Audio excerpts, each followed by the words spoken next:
Good morning students. आज BA second year की अपनी क्लास में हम ब्रिटिश संसद के बारे में पढ़ेंगे। लास्ट लेक्चर में हमने ब्रिटिश संसद की संप्रभुता के बारे में पढ़ा था। हमने पढ़ा था कि ब्रिटेन की जो संसद थी या ब्रिटेन में जो संसदीय व्यवस्था थी उसके विकास में संयोग और विवेक तत्वों ने अपना पूरा योगदान दिया था। मैंने आपको ये भी बताया था कि प्रथम आदर्श संसद का गठन ब्रिटेन में 1295 ईस्वी में किया गया था।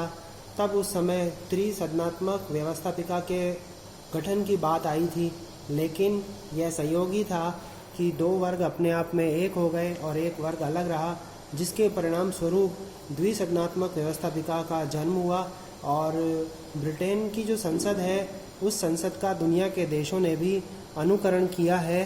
तो दुनिया के देशों में भी संसद द्विसदनात्मक हो गई। जहाँ संसदीय व्यवस्था है वहाँ पर ब्रिटेन की संसद, जिसको मातृ संसद कहा जाता है, उसका अनुकरण किया गया था। और इसके बाद हमने जो पढ़ा था वो था ब्रिटेन की जो संसद है उसके ऊपर क्या क्या प्रतिबंध है, वो कितनी संप्रभु है। तो इसके बारे में हमने पढ़ा था कि ब्रिटेन की संसद जिस विषय पर चाहे कानून का निर्माण कर सकती है और उसकी कानून निर्माण की कोई सीमा नहीं है। कोई विषय ऐसा नहीं है जिस पर वो कानून ना बना सकती हो, लेकिन उसकी संप्रभुता को नियंत्रित करने वाला जो प्रतिबंध है वो है परंपरा। परंपराएं जो है वो ब्रिटिश संसद की कानून निर्माण की शक्ति को नियंत्रित करती है।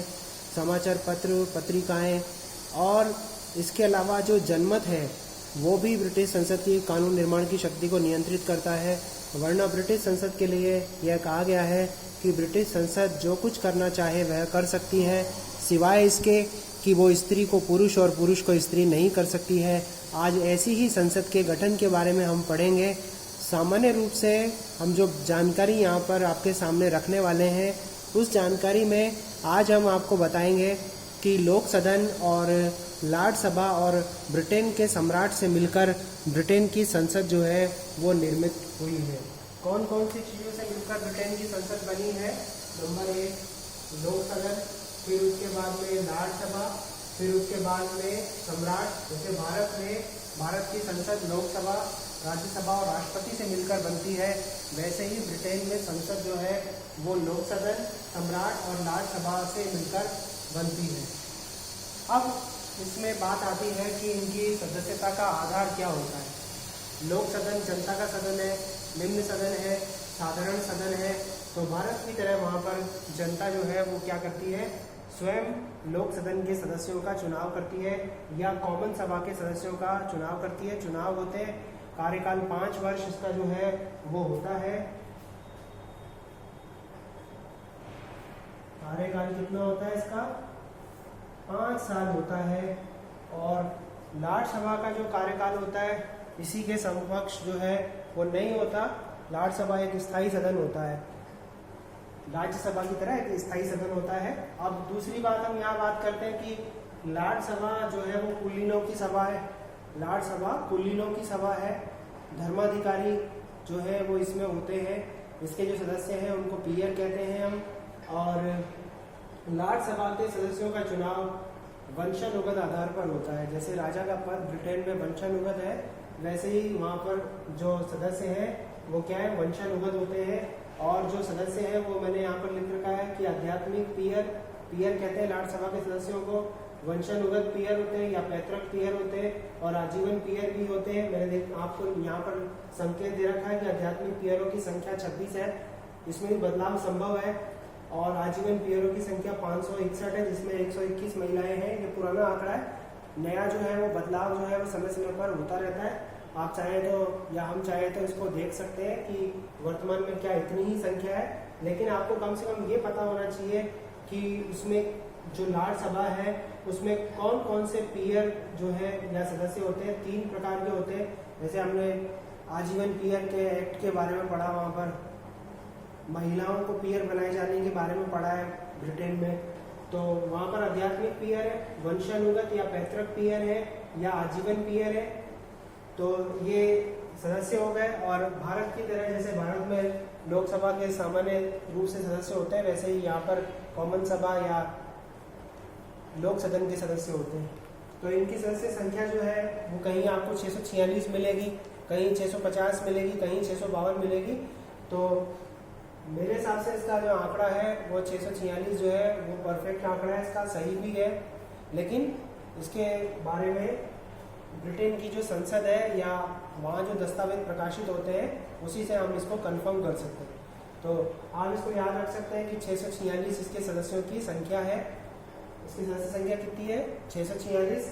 और लॉर्ड सभा के सदस्यों की संख्या जो है वो 1000 से अधिक है।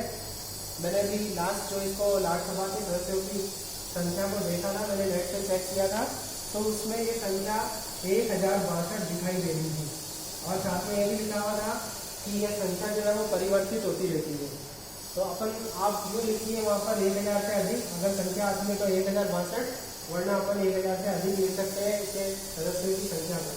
अब देखिए इसकी जो गणपूर्ति होती है वो गणपूर्ति कितनी से होती है? लोक सदन की 40 सदस्यों से, और लॉर्ड सभा की संख्या 3 से पूर्ति होती है। गणपूर्ति का मतलब क्या होता है? कोई बता सकता है अपने से कि गणपूर्ति क्या होती है? गणपूर्ति वह न्यूनतम सदस्य संख्या होती है जिसके सदन में उपस्थित होने पर ही सदन की कार्यवाही का चलना संभव होता है। गणपूर्ति वह न्यूनतम सदस्य संख्या होती है। गणपूर्ति सदन में वह न्यूनतम सदस्य संख्या होती है जिनके सदन में उपस्थित होने पर ही सदन की कार्यवाही चल सकती है। तो यहाँ 40 है लोक सदन में, यहाँ निम्न सदन में जो जनता का सदन है, और इसमें कितनी है? 3। लेकिन जब कोई विधेयक पारित होने के लिए वहाँ पर आता है तो उस समय इसके पारित होने के लिए, विधेयक के पारित होने के लिए सदस्यों की संख्या कितनी होनी चाहिए? 30। हमने ये भी पढ़ा, सिद्धांत और व्यवहार का अंतर पढ़ा है ब्रिटेन में। तो हमने सिद्धांत और व्यवहार का क्या अंतर पढ़ा ब्रिटेन में कि सैद्धांतिक तौर पर तो वहाँ शक्तियों का पृथक्करण दिखाई देता है, लेकिन व्यवहार में वहाँ शक्तियों का पृथक्करण नहीं दिखाई देता, क्योंकि ये बताया गया है कि लॉर्ड सभा अपील के या कुलीन सभा अपील के सर्वोच्च न्यायालय के रूप में काम करती है। जब वह अपील के सर्वोच्च न्यायालय के रूप में काम करती है तो इसमें कानूनी लॉर्डों की संख्या 4, मतलब 9 कानूनी लॉर्ड होते हैं, और 4 से क्या होती है? गणपूर्ति होती है। 4 से गणपूर्ति होती है। लेकिन जब सामान्य रूप से कोई बैठक होती है उसको आहूत करने के लिए 3 सदस्यों का होना आवश्यक होता है। तो गणपूर्ति मैंने बता दिया कि कोरम होता है एक प्रकार का, जो कोरम जब तक पूरा नहीं होता तब तक बैठक नहीं चल सकती है।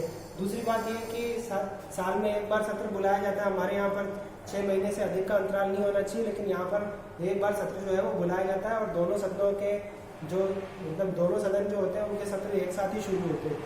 अब देखिए सभापति को पहले लॉर्ड सभा में क्या होता था कि लॉर्ड चांसलर हुआ करता था। आजकल वहाँ पर क्या व्यवस्था हो गई कि लॉर्ड चांसलर जो होता है वो ब्रिटेन के प्रधानमंत्री के मंत्रिमंडल का सामान्य सदस्य होता है। वो क्या होता है? ब्रिटेन के प्रधानमंत्री के मंत्रिमंडल का सदस्य होता है, और उसके स्थान पर अब किसको बताया गया है जो सभापतित्व करेगा? लॉर्ड सभा का एक अध्यक्ष होगा। उसी तरीके से स्पीकर होता है लोक सदन का, या लोक सदन का अध्यक्ष बोल सकते हैं, या स्पीकर होता है जो क्या करता है? बैठक की अध्यक्षता करता है और सदन की कार्यवाही को नियंत्रित करता है, और सदन के सदस्यों को संसद की गरिमा को बनाए रखने के लिए आह्वान करता है, और अनियंत्रित स्थिति होने पर उस स्थिति को नियंत्रित करता है, और क्या करता है? निर्णायक वोट देने का भी अधिकार वो रखता है। तो सभापतित्व कार्यकाल मैंने बता दिया कि वहाँ राज्यसभा की तरह इसका जो कार्यकाल होता है वो बताया गया, और यहाँ पर कार्यकाल कितना बताया गया? 5 वर्ष बताया गया। और सबसे बड़ी बात ये तो कि इनमें से कुछ जो पीयर होते हैं वो आजीवन पीयर होते हैं जो हमेशा बने रहते हैं। तो इसका जो कार्यकाल है ये भी लोक सदन का कार्यकाल भी 5 वर्ष स्थायी नहीं है, क्योंकि अगर प्रधानमंत्री और उसका मंत्रिमंडल अपना विश्वास का मत खो दे तो उस स्थिति में 5 साल से पहले ही मंत्रिमंडल को या ब्रिटेन के प्रधानमंत्री को अपने पद से इस्तीफा देना पड़ता है। और वहाँ पर जो संसदीय परंपराएं हैं वो दुनिया के लिए क्या बनी है? मिसाल बनी है।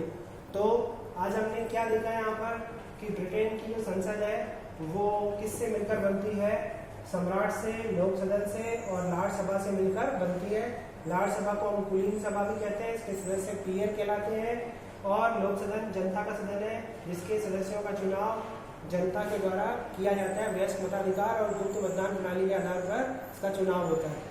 तो ब्रिटेन की जो संसद है वो मातृ संसद है, ब्रिटेन का जो संविधान है वो मातृ संविधान है। तो आज हमने सिर्फ ब्रिटेन की संसद के गठन के बारे में पढ़ा है। इसके बाद अगर कोई कमी रह गई होगी इसमें तो हम अगले लेक्चर में लेंगे। अगर कोई चीज़ अभी भी छूट रही है यहाँ पर तो हम उसको देख लेंगे।